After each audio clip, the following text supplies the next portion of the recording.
नमस्कार, मैं हूं सत्यपाल और आप देख रहे हैं CWB हिंदी न्यूज। शक संवत 1945 विक्रम संवत 2080 आज मार्गशीर्ष मास के कृष्ण पक्ष की द्वादशी तिथि और दिन शनिवार है। तदनुसार अंग्रेजी तारीख 9 दिसंबर सन 2023। सबसे पहले आज के मुख्य समाचार। रोहतक के मस्तनाथ मठ में सजावट, लड्डू बन रहे हैं। बालकनाथ के राजस्थान का सीएम बनने की चर्चाओं के बीच तैयारियां तेज। सांसद पद से दे चुके हैं इस्तीफा। हरियाणा सीएम चुनेंगे MP का अगला मुख्यमंत्री। बीजेपी ने ऑब्जर्वर नियुक्त किया। खट्टर PM मोदी के है करीबी। हरियाणा में गैर हाजिर पुलिसकर्मियों पर अनिल विज का बड़ा फैसला। सीरियस पेंडिंग केस वाले सस्पेंड रहेंगे तो वहीं कुछ को राहत, दोबारा ज्वाइन करेंगे फोर्स। सिरसा में JJP की नवसंकल्प रैली। चौधरी देवीलाल व प्रकाश सिंह बादल की प्रतिमा का हुआ अनावरण। दुष्यंत चौटाला बोले, ये भाईचारे का है प्रतीक। हिसार में किसानों का जोरदार प्रदर्शन। बीमा क्लेम की मांग को लेकर ट्रैक्टर ट्रॉली लेकर पहुंचे। 26 जनवरी से पक्का मोर्चा लगाने की धमकी। जिला न्यायालय गुरुग्राम में क्लर्क के पदों पर भर्ती, लास्ट डेट नजदीक। सरकारी डॉक्टरों की हड़ताल आज यानी शनिवार को 2 घंटे OPD बंद रहेगा। मरीजों की बढ़ेगी परेशानी। झज्जर के खंड बादली में बनेगा नया बस स्टैंड। 278.92 लाख रुपए से आधुनिक सुविधाओं से होगा लैस। हरियाणा में अब टेस्ट के लिए इधर उधर नहीं पड़ेगा भटकना। इन 4 जिलों के सरकारी अस्पतालों में शुरू हुई सुविधा। हरियाणा सरकार की सराहनीय पहल। सड़क दुर्घटना पीड़ितों को 48 घंटे तक मिलेगा मुफ्त इलाज। पर्यवेक्षक फाइनल। CM रेस में नए नाम भी जुड़े। तीनों राज्यों को सोमवार तक मिल जाएंगे मुख्यमंत्री। एनिमल बनी सबसे ज्यादा कमाई करने वाली A सर्टिफाइड फिल्म। 7 दिनों में देश में 338 और ग्लोबली 563 करोड़ रुपए कमाए, तोड़े कई रिकॉर्ड्स। और अब खबरें विस्तार से। मौसम विभाग ने हरियाणा में अगले 2 दिनों तक रात और दिन के तापमान में गिरावट की संभावना जताई है। 11 से 13 दिसंबर के बीच एक कमजोर पश्चिमी विक्षोभ सक्रिय होने जा रहा है, जिसके कारण आसमान में बादल छाए रहेंगे। विभाग ने बताया कि अंबाला, यमुनानगर, कुरुक्षेत्र, कैथल, करनाल, गुरुग्राम, मेवात, पलवल, फरीदाबाद, रोहतक, सोनीपत, पानीपत में सुबह और शाम के दौरान कोहरे का ज्यादा असर दिखाई देगा। बूंदाबांदी भी होगी। ठंड और ज्यादा बढ़ने की संभावना है। वहीं राजस्थान से सटे हिसार और महेंद्रगढ़ जिलों में अधिकतम तापमान में गिरावट दर्ज की गई है। घना कोहरा और कड़ाके की ठंड आम लोगों के लिए परेशानी का सबक जरूर बन गई है। वहीं रात में घना कोहरा और गिरता तापमान गेहूं, जौ और सरसों की फसल के लिए वरदान साबित होने वाला है। ठंड और कोहरा बेल वाली सब्जियों को छोड़कर सभी फसलों के लिए फायदेमंद साबित होगा।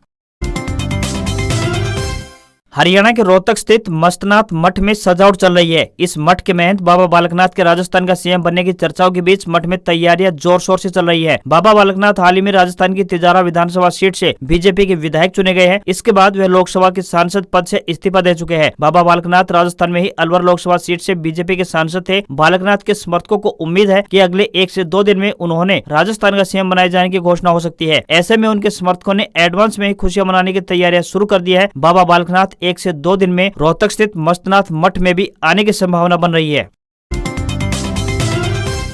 हरियाणा के मुख्यमंत्री मनोहर लाल खट्टर को केंद्रीय नेतृत्व ने बड़ी जिम्मेदारी सौंपी है। पार्टी ने उन्हें मध्य प्रदेश का ऑब्जर्वर नियुक्त किया है। पार्टी के राष्ट्रीय महासचिव अरुण सिंह ने एक लेटर जारी कर उन्हें विधायक दल के नेता चुनने की जिम्मेदारी सौंपी है। उनकी टीम में 2 और सदस्य शामिल हैं। उनके अलावा लिस्ट में भाजपा OBC मोर्चा के राष्ट्रीय अध्यक्ष डॉक्टर K लक्ष्मण और राष्ट्रीय सचिव सुश्री आशा लकड़ा का नाम भी शामिल है। हरियाणा के मुख्यमंत्री को इस बड़ी जिम्मेदारी को कई मायनों में देखा जा रहा है। पहला तो यह कि प्रधानमंत्री नरेंद्र मोदी के वे काफी करीबी है। वह अक्सर कहते भी रहते हैं कि प्रधानमंत्री उनके अच्छे मित्र है। उन्होंने PM के साथ हरियाणा में संघ में शामिल रहने के दौरान अच्छा वक्त साथ बिताया है। वह एक साथ एक कमरे में ही सोते थे। इसके साथ ही वह हरियाणा के मुख्यमंत्री बनने के बाद भी हर 3 महीने प्रधानमंत्री से मिलने के लिए दिल्ली जरूर जाते हैं। साथ ही केंद्रीय नेतृत्व में लगातार उनकी साफ स्वच्छ छवि को लेकर धाक जमती जा रही है। इसकी एक वजह यह भी है कि मुख्यमंत्री रहते हुए उन्हें 10 साल होने जा रहे हैं, लेकिन उनके कार्यकाल के दौरान कोई भी बड़ा आरोप उन पर नहीं लगा है, जबकि उन्होंने सूबे में सरकारी विभागों से भ्रष्टाचार को खत्म करने के लिए कई बड़े और अहम फैसले भी लिए हैं।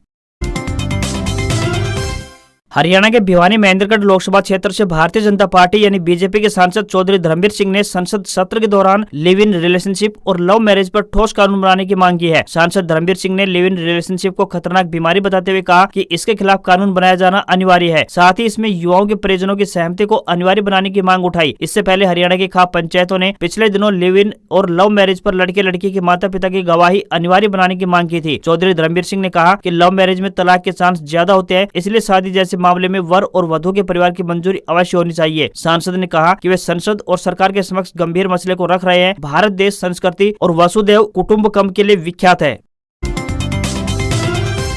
हरियाणा के गृह मंत्री अनिल विज ने 3 से 4 महीने से गैरहाजिर पुलिस कर्मियों को लेकर बड़ा फैसला किया है। गृह मंत्री ने कुछ ऐसे कर्मियों के मामले में विचार करने के बाद बड़ा फैसला किया है जिन पुलिस कर्मियों के खिलाफ गंभीर केस पेंडिंग नहीं है, उन्हें दोबारा पुलिस फोर्स ज्वाइन करने के आदेश दिए गए हैं, जबकि कुछ पुलिस कर्मियों को दोबारा नौकरी पर लिए जाने की उम्मीद कम है क्योंकि उनके खिलाफ गंभीर शिकायत के केस पेंडिंग चल रहे हैं। गृह मंत्री अनिल विज ने विभाग के अतिरिक्त मुख्य सचिव TVSN प्रसाद को इसके आदेश जारी कर दिए हैं। इसके बाद में दर्जन भर पुलिस कर्मियों में कांस्टेबल, हेड कांस्टेबल और ASI को दोबारा नौकरी पर लिए जाने के आदेश जारी हो गए हैं। हरियाणा के कृषि मंत्री जयप्रकाश दलाल ने पूर्व सीएम भूपेंद्र सिंह हुड्डा के सवालों पर पलटवार किया है। उन्होंने राजस्थान में हरियाणा से लगती सीटों पर कांग्रेस की जीत को लेकर निशाना साधते हुए कहा कि यदि हुड्डा को हार कर संतुष्टि और खुशी मिलती है तो उन्हें मुबारक हो। लोकतंत्र में एक वोट से जीतने वाला भी विधायक बनता है और बहुमत वाला ही मुख्यमंत्री बनता है। अब यह अलग फार्मूला लेकर आए हैं तो कुछ कह नहीं सकते। कृषि मंत्री ने कहा कि इस बार कांग्रेस ने EVM को कम ही बदनाम किया है। छत्तीसगढ़ में कांग्रेस की सरकार के पास ही EVM थी लेकिन फिर भी हार गई। हरियाणा कौशल रोजगार निगम में भ्रष्टाचार और युवाओं के शोषण को लेकर भूपेंद्र सिंह हुड्डा के बयान पर कहा कि भूपेंद्र सिंह बुजुर्ग हो गए हैं, हमने प्रदेश में ठेकेदारी बंद कर युवाओं का शोषण रोका है। पहले युवाओं को PF, मेडिकल छुट्टी, मौत होने पर मुआवजा नहीं मिलता था, लेकिन अब ये सारी सुविधाएं दी जा रही है। कर्मचारी भी इसे अच्छा मानते हैं। साथ ही हुड्डा के शासनकाल के मुकाबले बीजेपी सरकार में 2 गुना नौकरी दी गई है। वहीं हुड्डा सरकार में चहेतों को नौकरियां मिलती थी, जबकि भाजपा योग्यता के आधार पर नौकरियां देती है। बकाया मुआवजा को लेकर कृषि मंत्री ने कहा कि आज कुछ ही मुआवजा बकाया है जो तकनीकी कारणों के चलते रुका हुआ है, वो भी जल्द जारी कर दिया जाएगा। हरियाणा के 4 जिलों के सरकारी अस्पतालों के लैब में एक ही छत के नीचे सभी टेस्ट उपलब्ध होंगे, जिसमें कैंसर तक के टेस्ट होंगे। इन जिलों में गुरुग्राम, फरीदाबाद, पलवल और नूह शामिल है। गुरुग्राम में लैब शुरू हो चुकी है। इसके बाद फरीदाबाद के बादशाह खान सिविल अस्पताल स्थित लैब का काम भी शुरू कर दिया गया है। यह लैब सप्ताह के 7 दिन 24 घंटे खुली रहेगी। इस लैब में जिन तकनीशियनों की ड्यूटी लगाई जाएगी उन्हें पहले राष्ट्रीय स्तर की ट्रेनिंग दी जाएगी। सभी प्राथमिक एवं सामुदायिक स्वास्थ्य केंद्रों में लिए गए सैंपल की जाँच यही होगी। इसके बाद रिपोर्ट वहाँ भेजी जाएगी। इससे मरीजों को रिपोर्ट के लिए भटकना नहीं पड़ेगा। इसके लिए जो भी मशीनरी की आवश्यकता होगी सरकार उपलब्ध करवाएगी। इन चारों जिलों की लैबों को राष्ट्रीय स्तर पर अपग्रेड किया जाएगा। हरियाणा के हिसार में लघु सचिवालय में पगड़ी संभाल जट्टा किसान यूनियन के बैनर तले जिले के किसान ट्रैक्टर व ट्रॉली लेकर पहुंचे। लंबित पड़े बीमा क्लेम की मांग को लेकर किसानों ने जमकर प्रदर्शन किया। प्रशासनिक अधिकारियों ने किसानों को आश्वासन दिया है कि लंबित पड़े बीमा क्लेम व अन्य मांगों को 31 दिसंबर तक पूरा किया जाएगा। किसानों ने प्रशासन को 26 जनवरी तक का समय दिया है। इसके बाद पक्का मोर्चा लगाया जाएगा। किसान नेता संदीप सिवाच ने बताया कि 72 गाँवों का वर्ष 2022 का फसल खराबे का बीमा क्लेम रुका हुआ है। बताया गया है कि 40,000 किसानों ने CSC सेंटर के माध्यम से बीमा करवाया था। इसका फसल बीमा क्लेम कंपनी नहीं देना चाहती है। वहीं सन 2020 में सफेद मक्खी से खराब हुए कपास के फसल का मुआवजा अभी तक नहीं मिला है। वह मुआवजा तहसीलदार के खाते में पड़ा हुआ है, जिसे अभी तक बांटा नहीं जा रहा है। इन मांगों को लेकर किसानों ने प्रदर्शन किया है। हरियाणा के सिरसा जिले के डबवाली में जननायक जनता पार्टी यानी JJP की ओर से शुक्रवार को राजमंडी में सिरसा संसदीय क्षेत्र की नवसंकल्प रैली आयोजित की गई। इस रैली में बड़ी संख्या में लोगों ने भाग लिया। इस दौरान पंजाब क्षेत्र में पूर्व उप प्रधानमंत्री चौधरी देवलाल के साथ ही पंजाब के पूर्व मुख्यमंत्री स्वर्गीय प्रकाश सिंह बादल की स्थापित प्रतिमा का अनावरण किया गया। नवसंकल्प रैली में JJP के राष्ट्रीय अध्यक्ष डॉक्टर अजय सिंह चौटाला ने कहा कि पार्टी शुक्रवार को अपना 6वां स्थापना दिवस मनाने जा रही है। साथ ही दोस्ती की मिसाल भी स्थापित कर रही है। पूर्व उप प्रधानमंत्री चौधरी देवलाल व पूर्व मुख्यमंत्री स्वर्गीय प्रकाश सिंह बादल की स्थापित प्रतिमा का अनावरण किया गया है ताकि नई पीढ़ी सदैव दोनों दिग्गजों से राजनीतिक सुचिता व मूल्यों की प्रेरणा ले सके। रैली में शिरोमणि अकाली दल यानी बादल के प्रमुख सुखबीर सिंह बादल, हरियाणा के डिप्टी CM दुष्यंत चौटाला, सांसद हरसिमरत कौर, हरियाणा के श्रम राज्य मंत्री अनूप धानक, पंजाब के पूर्व वित्त मंत्री मनप्रीत बादल, JJP नेता दिग्विजय सिंह चौटाला, भाजपा नेता मनजिंदर सिंह सिरसा भी मौजूद रहे। डिप्टी CM दुष्यंत चौटाला ने कहा कि जननायक चौधरी देवलाल की प्रतिमा के साथ सरदार प्रकाश सिंह बादल की प्रतिमा हरियाणा व पंजाब के भाईचारे की प्रतीक है।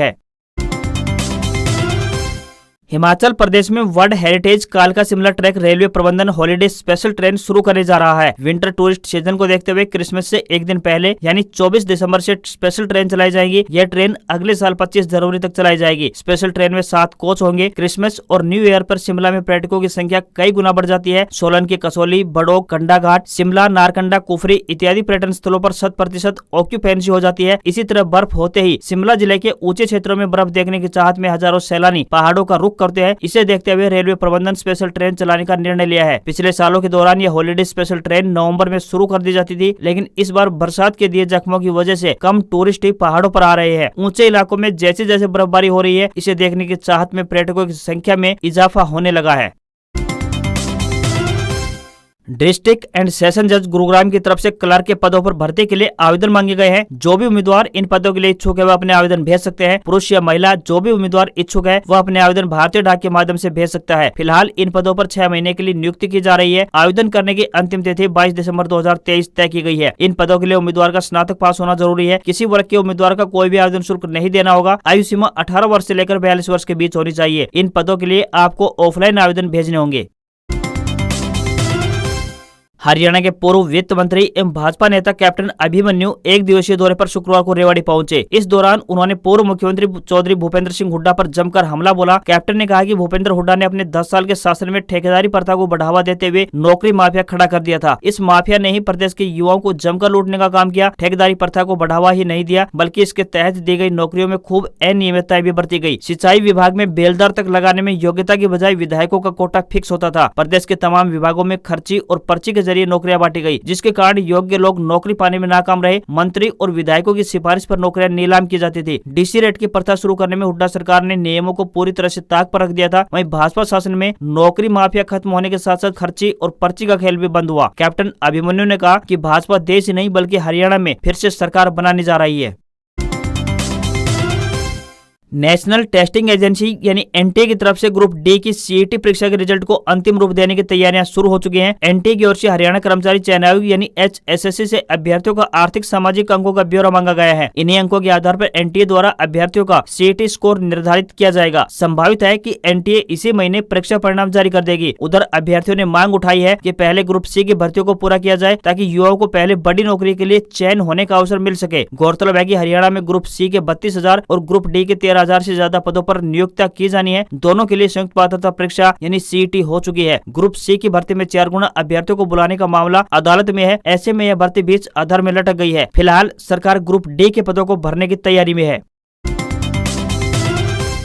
हरियाणा की मनोहर सरकार ने आमजन के हित में एक और नई पहल की है। प्रदेश सरकार सड़क दुर्घटना पीड़ितों को पहले 48 घंटे तक मुफ्त इलाज देने की तैयारी कर रही है। डीजीपी शत्रुजीत कपूर ने प्रदेश सरकार को प्रस्ताव भेज दिया है। वहीं लेन ड्राइविंग के नियमों की अवहेलना करने वाले वाहन चालकों के चालान काटे जाएंगे। डीजीपी शत्रुजीत कपूर ने बताया कि सड़क दुर्घटना में घायल व्यक्ति को गोल्डन आवर्स यानी कि जिस अवधि में उपचार मिलना जरूरी है में अस्पतालों में पहुँचाया जाना बेहद ही जरूरी है। इस समय अवधि में खून बहना या कोई गंभीर चोट जैसी स्थिति का समय पर इलाज हो जाए तो इंसान की जिंदगी को बचाने में कामयाबी हासिल हो सकती है। डीजीपी ने बताया कि अस्पतालों को परफॉर्मेंस के हिसाब से रेटिंग दी जाएगी। जहां घायल व्यक्ति का सर्वाइवल रेट जितना अधिक होगा उसे उतनी ही अच्छी रेटिंग दी जाएगी।